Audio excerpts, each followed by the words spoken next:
आज मैं एक ऐसे घर की कहानी सुनाने वाला हूँ जो एक सिर्फ नॉर्मल घर नहीं है। ये एक राज है, एक ऐसा खौफनाक राज जिसको सुनकर अच्छे अच्छे के रोंगटे खड़े हो जाते हैं। इस घर के पीछे की दीवारों में एक ऐसा खौफनाक सच है जिसको सुनने के बाद तुम सब हिल जाओगे।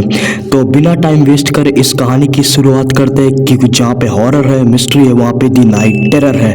और वीडियो शुरू होने से पहले बता दो, अगर तुम लोग चैनल पे नहीं हो तो सब्सक्राइब कर लो, उस बेल आइकन को दबा दो। कहानी की शुरुआत होती है उत्तर प्रदेश के आगरा डिस्ट्रिक्ट से घर से, और ये कोई नॉर्मल घर नहीं था, ठीक है। इस घर के पीछे का जब तुम्हें राज पता चलेगा तुम्हारे भी रोंगटे खड़े हो जाएंगे।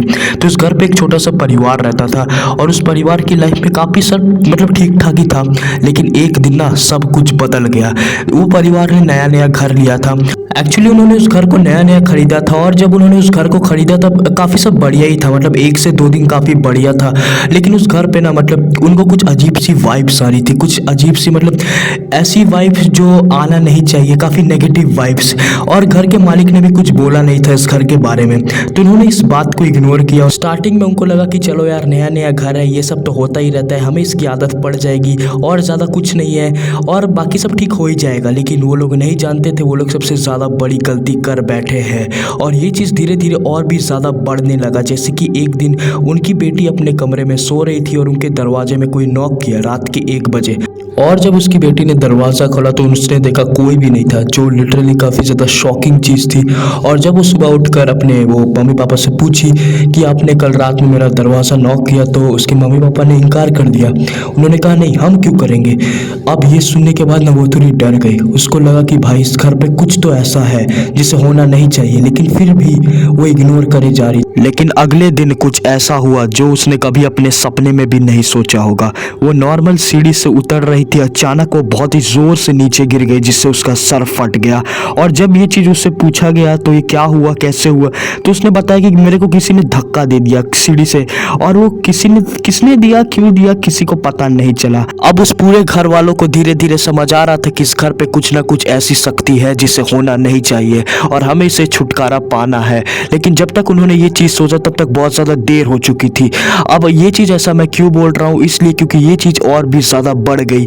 जैसे रात में किसी की पायल छनछनाने की आवाज़, किसी बच्चे के रोने की आवाज़, औरत के रोने की आवाज़, और भी बहुत कुछ, जिसे सुनकर भाई उनकी फट के चार हो जाती। वो लोग कुछ कर नहीं पा रहे थे। तो इसलिए उन्होंने सोचा कि भाई क्यों ना हम मकान मालिक के बारे में जाके मकान मालिक से ये सब चीज़ पूछे कि आखिरकार इस घर पे ऐसा है क्या। तो फाइनली उन्होंने मकान मालिक को कॉल किया, और कॉल करके उन्होंने सारी बातें को बताया कि जो भी इंसिडेंट उनके संग हो रहा है। और फाइनली मकान मालिक ने आखिरकार कह ही दिया कि वो जो घर आप रह रहे हो वो एक हॉन्टेड हाउस है, ठीक है, जो काफ़ी सालों से हॉन्टेड है। और ये सुन के मानो उनके पैरों के नीचे से ज़मीन खिसक गई। तो उस घर की बैक स्टोरी ये थी, बहुत साल पहले उस घर पे एक औरत रहती थी, उसके 2 बच्चे रहते थे और उसका एक हस्बैंड रहता था।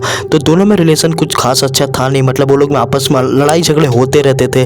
तो एक दिन क्या हुआ, उसका हस्बैंड गुस्से में आकर उस औरत की जान ले लिया। और बस इतना नहीं, उस औरत के संग संग उन दोनों बच्चों की भी उस आदमी ने जान ले लिया और उस घर के नीचे दफन कर दिया। और आज तक उन दोनों की आत्मा यहाँ पे भटकती है कई सालों से। तो अब ना ये स्टोरी ना यहाँ पे एंड नहीं होती। इस घर को इन दोनों के खरीदने से पहले किसी और ने भी खरीदा था, और वो भी वही था, उसको भी ये सब चीज़ों में यकीन नहीं था, और वो वहाँ पे घर पे रहता था। और वो एटलीस्ट उसका घर खरीदा हुआ 1 महीना हो चुका था, ठीक है। उस बंदे का नाम था क्रिस्टोफर। तो क्रिस्टोफर मतलब वो घर पे 1 महीने से रह रहा था। तो ये सब चीज़ उस बंदे के संग काफ़ी दिनों से हो रहा था।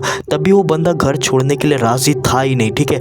वो मतलब जाना चाहता ही नहीं था। और एक दिन जिसका भाई डर हुआ वही हुआ। वो बंदा अपने घर पे सो रहा था और तभी किसी अनजान शक्ति ने उस बंदे का गला दबाया और उस बंदे की भी वहीं ऑन द स्पॉट डेथ हो गई। तो भाई अब तुम इसका खुद अंदाजा लगा सकते हो ये घर कितना ज़्यादा हॉन्टेड है और इस घर के अंदर रहना कितना ज़्यादा खौफनाक है। और फिर भी वो परिवार ये जानते हुए भी वो इतने दिन से रह रहे थे।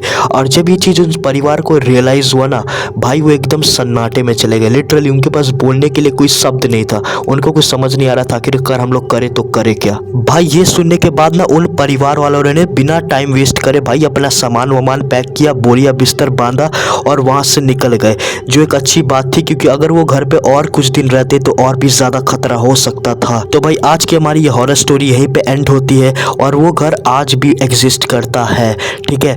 तो तुम भाई उस घर पे जाने की सोचना भी नहीं। तो अगर तुम्हें ये वीडियो अच्छा लगा तो लाइक मारना, सब्सक्राइब करना, उस बेल आइकन को दबा देना। मिलता हूँ तुम लोग से अगली वीडियो में। बाय।